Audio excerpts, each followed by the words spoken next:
नमस्कार दोस्तों, स्वागत है आपका हमारे इस एके एकेडमी फाउंडेशन ग्रुप में।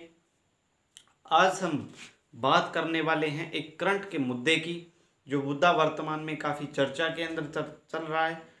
और इस मुद्दे की यदि मैं बात करता हूं तो ये कोरोना वैक्सीन से जुड़ा हुआ ये मुद्दा है।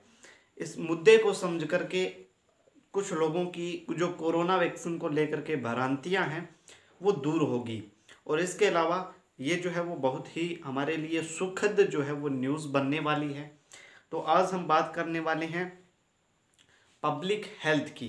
पब्लिक हेल्थ क्या है? पब्लिक हेल्थ जो है एक ब्रिटेन की संस्था है जिसकी स्थापना 2013 के अंदर हुई थी। ये क्या करती है? तो ये department of health and social welfare का कार्य करती है।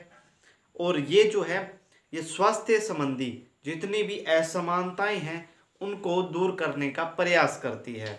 इस संस्था के द्वारा एक रिपोर्ट निकाली गई है, जिस रिपोर्ट के अंदर ये कहा गया है कि कोरोना वैक्सीनेशन होने के बाद, यानी कि जिस व्यक्ति को कोरोना वैक्सीन लग चुकी है उसको 1 हफ्ते के बाद या 2 हफ्तों के बाद अगर कोरोना हो भी जाता है तो उस कंडीशन के अंदर उसको जो कोरोना होता है वो ट्रांसमिशन का खतरा 38 से 40% कम हो जाता है। मतलब ये सीधा साधा बात ये है कि अगर किसी भी परिवार में वैक्सीनेटेड व्यक्ति को कोरोना हो जाता है तो उस कंडीशन में उस व्यक्ति से दूसरे व्यक्ति यानी कि घर के किसी भी दूसरे मेंबर के अंदर दूसरे व्यक्ति के अंदर कोरोना संक्रमण के जो होने का खतरा है वो 38 से 40% कम हो जाता है।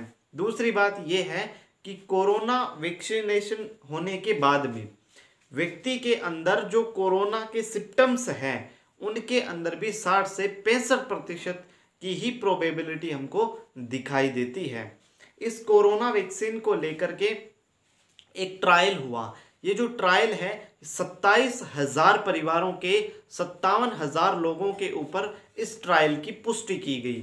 ठीक है, इस ट्रायल की पुष्टि की गई जिसके अंतर्गत वैक्सीन को एक सुरक्षित और प्रभावी हथियार के रूप में माना जा रहा है। यदि हम बात करते हैं तो जो इंग्लैंड के स्वास्थ्य सचिव है मैट हैनकॉक ने ये बात कही है कि जो कोरोना वैक्सीन है ये एक कोरोना से लड़ने के लिए, कोरोना जो कि घातक वायरस है, इस वायरस से लड़ने के लिए एक प्रभावी हथियार के रूप में लोगों की सुरक्षा करेगा और ज़्यादा से ज़्यादा लोगों को वैक्सीन जो है वो लेनी चाहिए। इसके अलावा उन्होंने ये बात भी कही है कि वैक्सीन तो जरूरी है ही है, इसके अलावा जो भी सरकार की गाइडलाइन या WHO के द्वारा जो भी गाइडलाइन जारी की जाती है, जैसे मास्क पहनना, सोशल डिस्टेंसिंग करना, इन सभी चीज़ों का बार बार हाथ धोना, इन सभी चीज़ों को भी मेंटेन रखने की बात इसमें कही गई है। तो ये एक बहुत ही महत्वपूर्ण मुद्दा है आज के टाइम में। तो मैं समझता हूँ कि इस रिपोर्ट को देखने के बाद में आपको जो है मन से जितने भी शंका संकोच है, देखिए कि भारत के अंदर भारत से उन्होंने 2 वैक्सीन के ऊपर ट्रायल किए थे।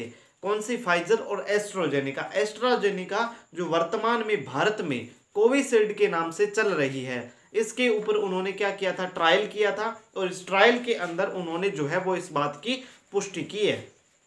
तो कोरोना वैक्सीन जो है वो एक बहुत ही सुरक्षित और कोरोना वायरस के विरुद्ध घातक हथियार के रूप में जो है वो प्रभावी नियंत्रित करने वाली वैक्सीन है। ठीक है, तो मैं समझता हूं कि दी गई जानकारी आपको बहुत अच्छी लगी होगी। इस जानकारी को ज़्यादा से ज़्यादा शेयर कीजिए ताकि लोगों के अंदर कोरोना वैक्सीन से जुड़े जितनी भी भ्रांतियां हैं वो सारी की सारी दूर हो जाएं। इसके अलावा 1 मई से 18 उम्र से ऊपर वाले लोगों को कोरोना वैक्सीन दी जा रही है, तो कृपया करके अपनी बारी आने पर कोरोना वैक्सीन जरूर लगवाएं। और इसके अलावा भारत के अंदर बीते 29 अप्रैल को 3.5 लाख के पार जो है वो कोरोना के मामले जा चुके हैं। तो इस कंडीशन के अंदर बहुत ज़रूरी हो जाता है कि हमें कोरोना वैक्सीन के लिए आगे आना चाहिए। तो यही मैं आपको न्यूज़ देना चाहता था आज के रूप में। और मैं समझता हूँ कि ये बहुत ही एक इम्पोर्टेंट महत्वपूर्ण मुद्दा है आज के विषय के अंदर। और इसके लिए मैं चाहता हूं कि आप इस क्लास को ज़्यादा से ज़्यादा शेयर करें और बहुत से लोगों तक पहुंचाएं इस क्लास को, ताकि अनेक लोगों को इससे फ़ायदा हो सके। तो इसी के साथ जय हिंद, जय भारत, धन्यवाद।